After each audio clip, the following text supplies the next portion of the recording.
மதுரை மாவட்டம் திருமால் கிராமத்தில் கல்குவாரிக்கான உரிமத்தை ரத்து செய்ய கோரி 6வது நாளாக போராட்டத்தில் ஈடுபட்டுள்ள மக்கள் மாவட்ட ஆட்சியரகத்தில் மனு அளித்துள்ளனர். இதுகுறித்த விவரங்களை செய்தியாளர் நாகேந்திரன் நேரலையில் வழங்க கேட்கலாம். நாகேந்திரன், தொடர்ந்து 6வது நாளாக பொதுமக்கள் அந்த பகுதியில் போராட்டத்தில் ஈடுபட்டிருக்கிறார்கள். என்னென்ன கோரிக்கைகளை அவர்கள் முன்வைத்து இந்த போராட்டத்தில் ஈடுபட்டு வருகிறார்கள்? விவரம்.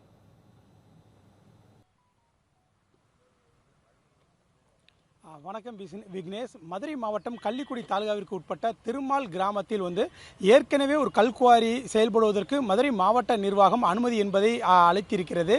அந்த குவாரிக்கும் அனுமதி அளிக்கக்கூடாது என அந்த கிராம மக்கள் சார்பில் எதிர்ப்பு தெரிவித்த வந்த நிலையில்தான் ஏற்கனவே அந்த ஒரு கல்குவாரிக்கு அனுமதி என்பது அளிக்கப்பட்டிருந்தது. இந்த நிலையில் மீண்டும் அதே கிராமத்தில் மற்றொரு பகுதியில் கல்குவாரி இயங்குவதற்கான அந்த அனுமதியை மதுரை மாவட்ட நிர்வாகம் அளித்திருக்கிறது. இதனால் தங்கள் பகுதியில் விவசாயம் மற்றும் கால்நடைகள் அதை நம்பியிருக்கக்கூடிய அந்த விவசாயிகள் மிகுந்த பாதிப்புகளை சந்திப்பார்கள் எனவும், மேலும் இந்த சுற்றுச்சூழல் மிகுந்த பாதிப்புகளை சந்திக்கும் எனவும் கடந்த 6 நாட்களாக இரவு பகலாக சுமார் 200க்கும் மேற்பட்ட அந்த பொதுமக்கள் அந்த போராட்டத்தில் ஈடுபட்டு வருகிறார்கள். இந்த போராட்டத்தில் சுமார் 6க்கும் மேற்பட்ட கிராமங்களைச் சேர்ந்தவர்கள் அந்த போராட்டத்தில் ஈடுபட்டு வரக்கூடிய நிலையில் தங்களது போராட்டத்தை அடுத்த கட்டத்திற்கு எடுத்துச் செல்வதற்காக மதுரை மாவட்ட ஆட்சியர் அவர்களை சந்தித்து தங்களது கோரிக்கைகள் குறித்து அந்த மனுவையும் கொடுத்திருக்கிறார்கள். மேலும் அதேபோன்று மதுரை மாவட்ட காவல் கண்காணிப்பாளர் அவர்களையும் சந்தித்து அந்த மனு என்பதை கொடுத்திருக்கிறார்கள். இந்த நிலையில் அந்த மனு அளித்த அந்த திருமால் கிராமத்தை சேர்ந்த பொதுமக்கள் நம்மிடமே இருக்கிறாங்க. அவங்களிடமே கேட்கலாம். அண்ணே வணக்கம். இப்போ இந்த திருமால் கிராமத்தில் இந்த குவாரிக்கு ஏற்கனவே ஒரு குவாரி செயல்பட்டு இருக்கு. மற்றொரு குவாரிக்கும் உங்களோட எதிர்ப்புகளை மீறி, கிராமங்களோட எதிர்ப்புகளை மீறி மாவட்ட நிர்வாகம் அனுமதி கொடுத்துருக்காங்க. அந்த அனுமதி கொடுத்தனால உங்களுக்கு என்னென்ன மாதிரியான பாதிப்புகளை நீங்கள் சந்திக்கிறீங்க? இப்போ ஏற்கனவே இருக்கக்கூடிய குவாரினால நமக்கு நிறைய பார்த்திங்கன்னா நீர்நிலை பகுதியில் இருந்ததுனால நிறைய பிரச்சனைகள்னு சொல்லி நம்ம ஏற்கனவே நிறைய இடத்துல பதிவு பண்ணியிருக்கிறோம். அதையும் மீறி கொடுத்துருக்குறாங்க.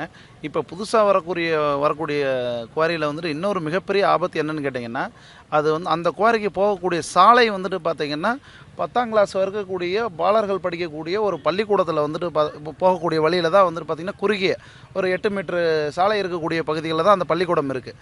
அந்த ரோடில் தான் பார்த்திங்கன்னா கனரக வாகனங்கள் அத்தனையும் போகும். பொதுவாக நாங்கள் நகரங்கள்லாம் பார்த்திங்கன்னு சொல்லியாச்சுன்னா ஒரு வேன் வச்சோ வாகனம் வச்சோ பெற்றோர்கள் போய் இறக்கி விட்டுவாங்க. கிராமத்தில் என்ன பழக்கம், 1 கிலோமீட்டர் 1.5 கிலோமீட்டராக இருந்தாலும் பிள்ளைகளை 1ஆம் கிளாஸ் படிக்கிற பிள்ளைகள் கூட நடந்து அவங்க வாட்டுக்கு ஸ்கூலுக்கு போய்ட்டு அவங்க வாட்டுக்கு வருவாங்க. இப்போது அங்கே படிக்கக்கூடிய 500 குழந்தைகளுக்கு யார் உத்தரவாதம் கொடுப்பாங்க? கனரக வாகனங்கள் வெளியில் வரக்கூடிய சாலையிலேயும் பள்ளிக்கூடத்திலேருந்து வெளியில் வர்ற கேட்டு திறந்தவுடன் வெளியில் முதன் 500 பிள்ளைகளும் வருங்க.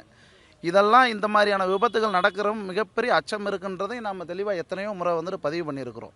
ஆனாலும் அதையும் மீறி பார்த்திங்கன்னா மாவட்ட நிர்வாகம் பள்ளிக்கூட சிறு குழந்தைகளுடைய உயிருக்கு பாதுகாப்பும் கொடுக்காம இந்த மாதிரி தொடர்ந்து செயல்படுறதுனால தான் நாங்கள் திரும்ப இதை வலியுறுத்தி போராட்டம் அறநிலையிலே நம்ம பண்ணிக்கிட்டு இருக்கிறோங்க.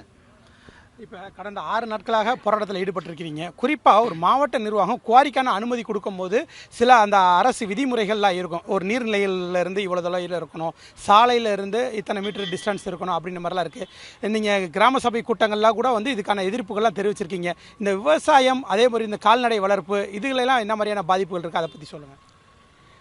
இப்போது மெயினாக ஒரு போராட்டம் பார்த்திங்கன்னா ஒரு 200 பேர் 300 பேர், முதல் நாள்லாம் 500 பேர் கொண்டு நம்ம பார்த்திங்கன்னா ஒரு காத்திருப்பு போராட்டத்தை ஆரம்பித்தோம். இன்றைக்கி இருக்கக்கூடிய சூழ்நிலைகளில் அரசியல் கட்சிகள் பார்த்திங்கன்னு சொல்லியாச்சுன்னா 100 ரூபாய் 200 கொடுத்தா தான் ஒரு 200 பேரோ ஒரு 20 பேர்த்த கூட கூப்பிட முடிய ஒரு சூழ்நிலை.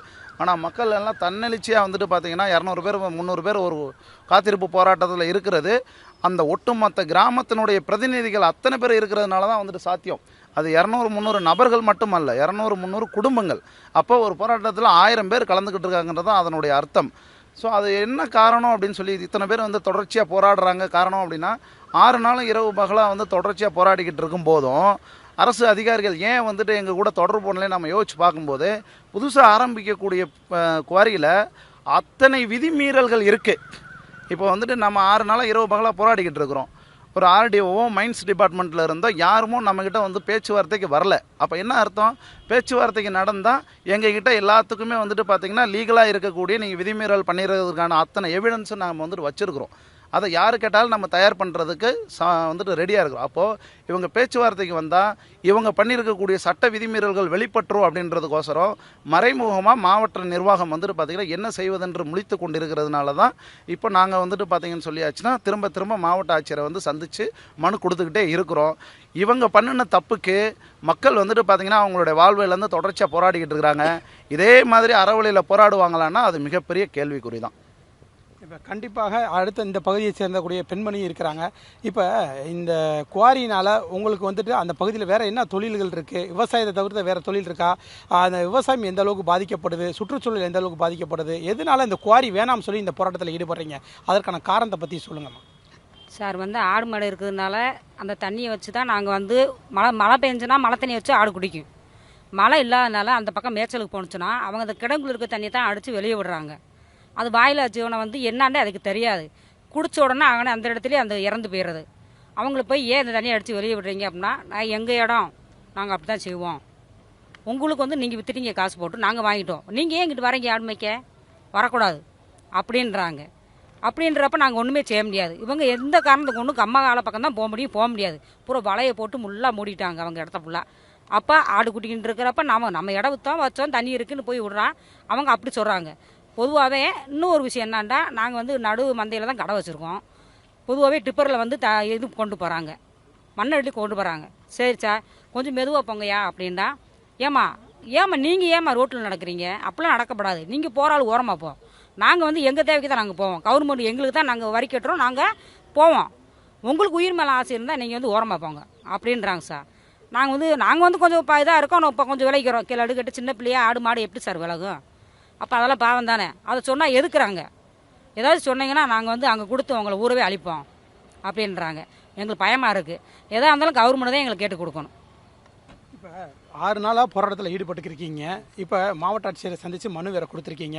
அந்த போராட்டத்தில் ஈடுபடும் போது காவல்துறைகள் வேறு எதுவும் சொல்கிறாங்களா? இப்போ எப்படி இருக்குது, நீங்கள் அந்த அறவழியில் போராட்டம் நடத்திக்கிருக்கீங்க, இதே மாதிரி தொடர்ந்து அறவழியில் போராட்டத்தில் ஈடுபட இருக்கீங்களா, இல்லை மாவட்ட நிர்வாகம் அந்த குவாரிக்கான உரிமத்தை ரத்து செய்யலைன்னா அடுத்த கட்டம் என்ன செய்ய இருக்கீங்க? ஆமாம் சார், அதாவது தொடர்ந்து 6 நாளாக இரவு போகலாவே காத்திருப்பு போராட்டம் பண்ணியிருக்கோம் சார்.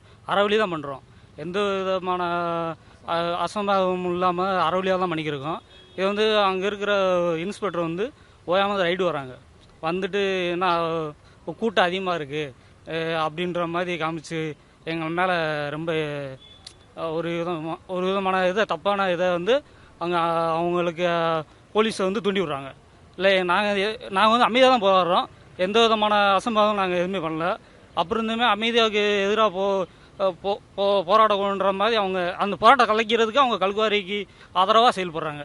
இதை மாவட்ட ஆட்சியர் அது எஸ்பியிடம் தெரிவிச்சிருக்கோம், அவர் அனுமதி கொடுத்துருக்காரு. அடுத்த கட்டத்தில் எங்களுக்கு அந்த கல்குவாரி நிப்பாட்டலைன்னா அடுத்த கட்ட போராட்டத்துக்கு போவோம் சார்.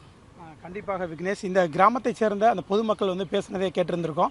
இப்போ இந்த குவாரி செயல்படுறதுனால தங்கள் பகுதியில் விவசாயம் மற்றும் சுகாதார சுற்றுச்சூழல் அந்த பாதிப்பு ஏற்படுவதாகவும், இது சம்பந்தமாக தொடர்ந்து போராட்டத்தில் ஈடுபட்டு வருவதாகவும், மாவட்ட நிர்வாகம் உடனடியாக அந்த சம்பந்தப்பட்ட அந்த குவாரிகளுக்கான அந்த உரிமத்தை ரத்து செய்ய வேண்டும் எனவும், அதற்காக மதுரை மாவட்ட ஆட்சியர் மற்றும் மதுரை காவல் எஸ்பி அவர்களையும் சந்தித்து மனு அளித்திருப்பதாகவும், இதற்கு உரிய தீர்வு ஏற்படாத பட்சத்தில் அடுத்த கட்ட போராட்டத்தில் நாங்கள் ஈடுபட இருப்பதாகவும் அந்த பகுதியைச் சேர்ந்த பொதுமக்கள் தெரிவித்துள்ளனர். விக்னேஷ், களத்தில் இருந்து விவரங்களையும் கலந்துரையாடலையும் வழங்கியமைக்கு நன்றி நாகேந்திரன்.